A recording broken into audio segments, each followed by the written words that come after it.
in this industry, Mr. Petr Kajski and Oprem.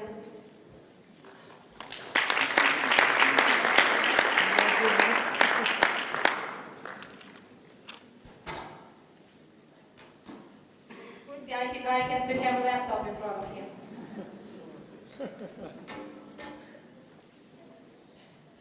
But no PowerPoint. Can you hear me? Yeah. What my goal of what I'm going to speak now is try to give some advice with much less of a ambition to give a big career advice about what I would think that's important for young Macedonians to do, to change, to improve, which they are not doing so much. So trying to give not the great advice which applies to everybody, but some things which I see that Macedonians are maybe a bit more needing to improve than many other people. And of course, there's regions, so if you say something about Macedonians, you would assume that 80% would apply to Serbs or to Greeks or Albanians, but maybe not so much on the Swedes. Swedes may have different problems, but I'm kind of trying on purpose now to kind of make more of a difference, more of a contrast for teaching purposes. So do not take it that this is a ranking of Macedonia and it's only the Macedonians that have issues, for example, of thinking closed-mindedly. That only Macedonians have the issues of thinking within their own country. But just try to point out the things I've noticed. Kind of a few things just to try to engage with what I'm seeing. Now there's a problem with that because actually we haven't done much work in Macedonia. Just a bit of my background. So I studied here, classical IT type of guy, was doing the things, the hacker things. Studied here IT engineering, went to Sweden, worked for IBM for a few years, then went back to school, then spent 5 years in strategy consulting, very little to do with IT. And now back to IT using strategy consulting skills to help sell software. In this time I've spent a grand total of working 1 month for a Macedonian employer, working 3 months employed in Macedonian international company, and some 7-8 months helping a foreign company integrate a Macedonian company. So I don't have much professional experience in Macedonia. So it's kind of difficult for me to give advice because I don't think that I know so much. I don't want to be the classical diaspora person who knows everything, diaspora telling everybody how to fix Macedonia. But I do have a lot of private connections. I live in Vienna, but pretty much a lot of my social life is still in Skopje. Parties, somebody's birthday, somebody's wedding, it's easy. You get on a plane, went back. You work a bit more for the shareholders of Austrian Airlines and Croatia Airlines than for your savings, but that's what the money is for. To have fun.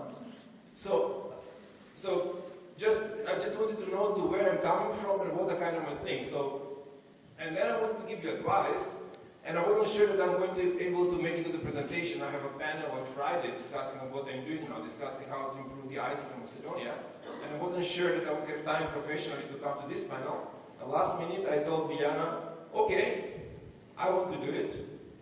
What's the topic that I'm going to do?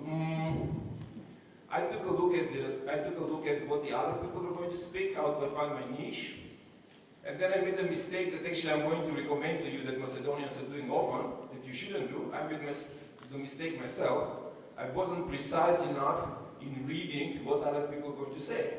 And I didn't realize that Mr. Dijes and Mr. Dan are going to be speaking, top experts are going to be speaking exactly on what to do in the career globally, and then I will have to follow.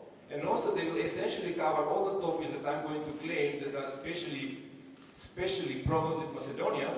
They're really global. So what do? So that's the first learning. Be precise. Macedonians have problems that we're usually trying to be kind of the big picture, not in the details, we see later. There is a problem when you're not precise. Like myself, I realize now a bit of panic like 20 minutes ago, I'm going to have to follow up after these people. Which, by the way, I changed a bit. I'm going to just take a few stories. I actually decided not to do more of a presentation part. So I decided I'm going to give advice to the young people. Great. Biljana says great. And then I realized really I have only 1.5 points to make. If I'm critical to myself, and I'm not trying to put, that what I see in my Facebook duels with my friends about what they think that people in Macedonia don't get it. If I'm really fair, I have only 1.5 points to make to you. So what do?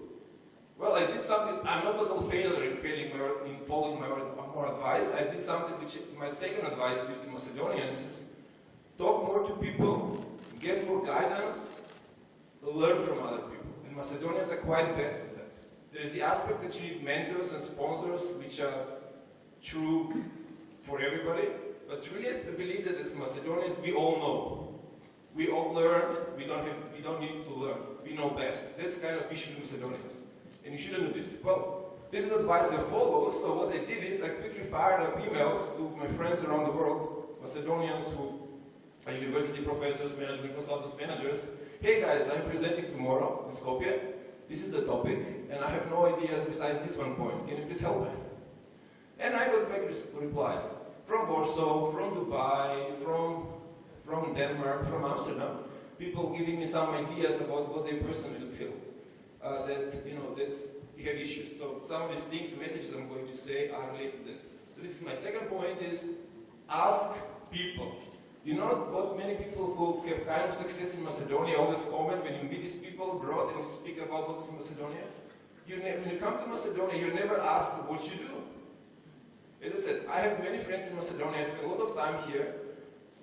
Surprisingly, people get to speak to me and ask me about very private things, but they never ask me about my work in the sense, let's learn. They never ask. The typical thing is, when the people started studying abroad, there's actually a guy here, and he would come here, speak to some friends who are assistants at the university, and they were asking me, so what are the pubs like in Chicago? Did you see Michael Jordan play? They would ask those questions, but they never ever ask about, okay, what is it that your guys doing? How are they solving this problem?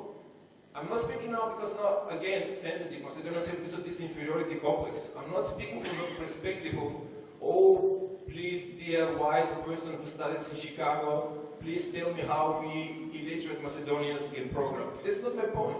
The point is they're doing something else in Chicago, and they're doing something else in Skopje. Quite independently, who is somehow better in some ranking. And you learn by talking to people. And that's what we are bad that I recommend. And actually, I'm going to give you an example about how somebody could have learned yesterday in Skopje. So there is the cinema festival now in Skopje.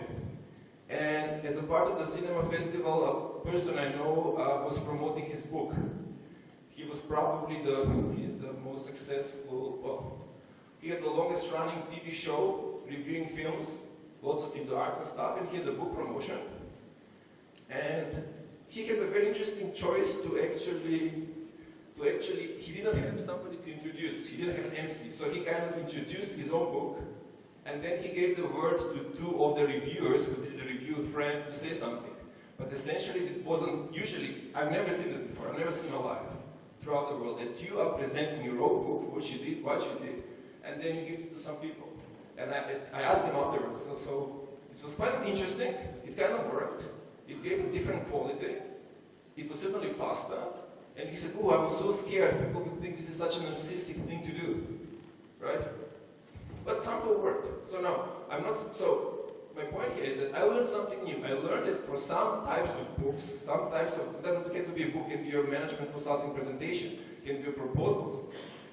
For some of these books like this one, where actually what he did is just he gathered the stuff he had written around the years, it can work that you are just going to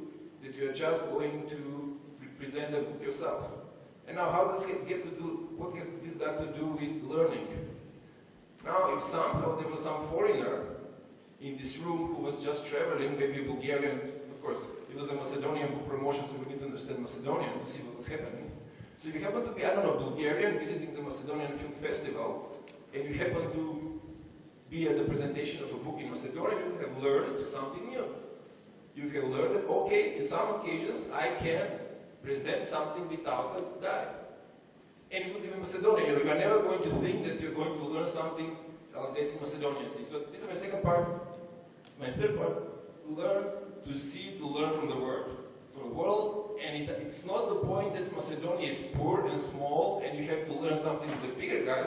Simply the world out there is different. So this is the way to approach it.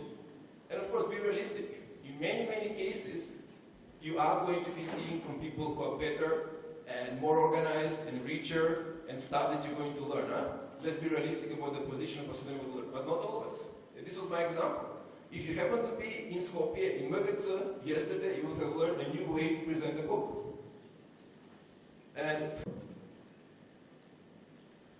related to how can you accept this knowledge? Because there's the part about it's easy to say, and it's nice, who doesn't want to go abroad, who doesn't want to,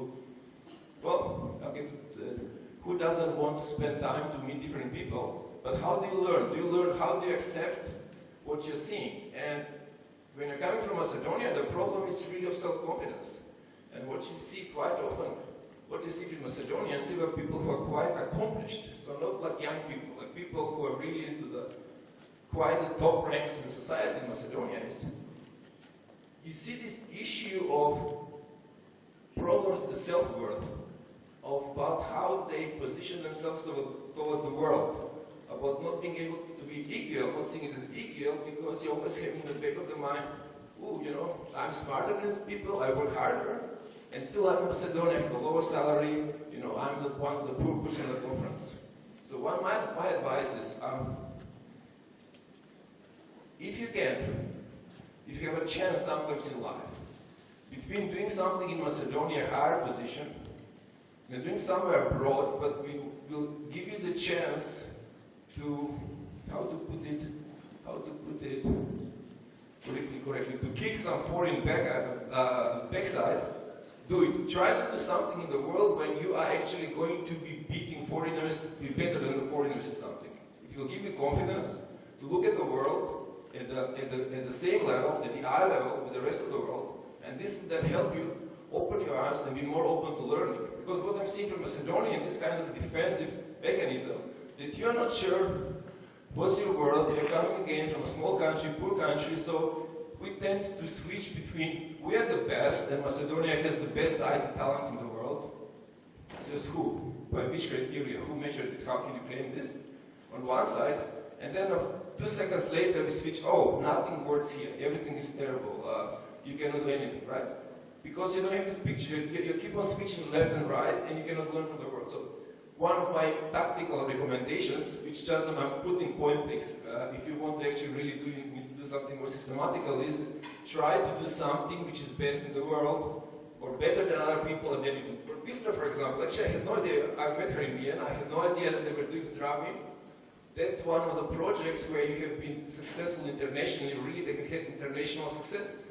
So there are people, Bulgarian students looking for scholarships in Belgium, coming to a site run by Macedonians. And this is what gives you the confidence, because you have succeeded internationally. And that is it. Thank you very much.